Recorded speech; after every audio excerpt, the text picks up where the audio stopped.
लगता बड़का भारी बोले हुआ। अरे हमके गम का था। क्या गम का था?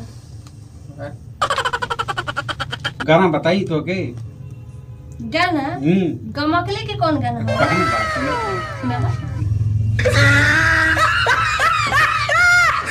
अरे हमरे घरवा के खूबे महा कैले बिया, हमरे घरवा के खूबे महा कैले बिया, एगो पगली तो 4 दिन से ना नहैले बिया।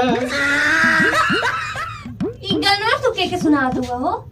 के सुनैला तू? तो के ना सुनोली हम। अब देख तुम नहीं सुना तो के सुनैला? पहले बताओ, हम 4 दिन से ना नहीं देखो ना, नहावा के बार मार कुल झाड़ो तोड़त है लोकत ना था के। गाना हम सुनोली हैं तो के थोड़ा सुनो तहिमा बैठल के हमरे लगा मानो गाना गाओ बेकार बा।